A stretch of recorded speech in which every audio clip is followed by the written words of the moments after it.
रामकृष्ण नंदक रचित प्रार्थना जहाँ प्रातः स्मरणीय आहे दयामय विश्वविहारी प्रार्थना को नहीं कदर्थ कर विजु जनता दल राज्यसभा सांसद मुन्ना खान नाम ओलटपुर थाना रामकृष्ण स्मृति परिषद पक्षर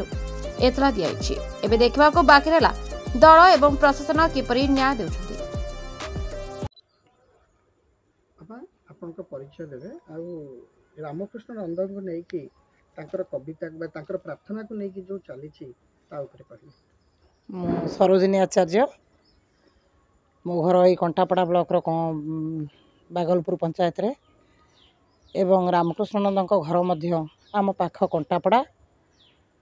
पंचायत रे प्रार्थनाटी स्कूल आम बोलुलु आहे दयामय विश्वविहारी घेन दया पाई मोर गुहारी। मुन्ना खां जड़े सांसद ही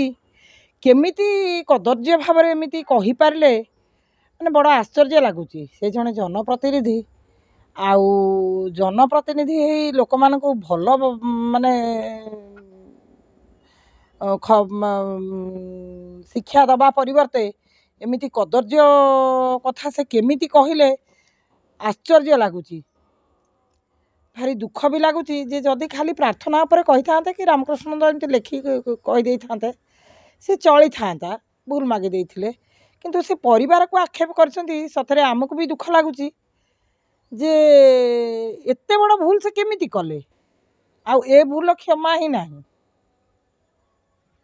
ए भूल क्षमा ही नहीं। अच्छा परिवार ऊपर कोन बितुथ हो बिले आपन भाबुछ परिवार ऊपर बितुथ माने मु तो भाबुची मु हेइथिले बोधुए मु कोन करथांती ठिकणा नहीं तेणु तांका परिवार ऊपर भारी माने बहुत आर कदर्य प्रभाव पड़िथिबो आउ समस्ते मन दुखरे ही थिबे।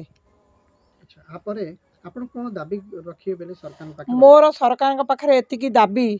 जे एभली जणे हिताहित ज्ञान शून्य लोक ताकू आउ सांसद कह जाई न पारे ताकू ता पदवी बहिष्कार करा जाओ एटा आपन दाबी रे मुखे हाँ दरकार पड़ले ताकू ता अपराध लगी दंड भी दिया जाओ। पिला माने आपण छोट बेलू भी आपण स्कूल रे प्रार्थनाटा बोली आछन हाँ तो एबेकार पिला मानक ऊपर यार की प्रभाव प्रकरण से भी प्रत्येक दिन ए प्रार्थनाटी को बोलछन मु तो भाबुची पिला माने जदी एथि कि दाबी करते आहुरी भल हुंता कारण से माने प्रत्येक दिन विद्यालय को गले प्रथमे आहे दयामय विश्वविहारी बोलिकी तापरे पाठ पढ़ा कि श्रेणी गृह को प्रवेश करछंती तेणु पिला माने जदी आ ऊपर बाहरी पड़े ताले आहुरी बढ़िया हुंता। ब्यूरो रिपोर्ट विचित्र दुनिया।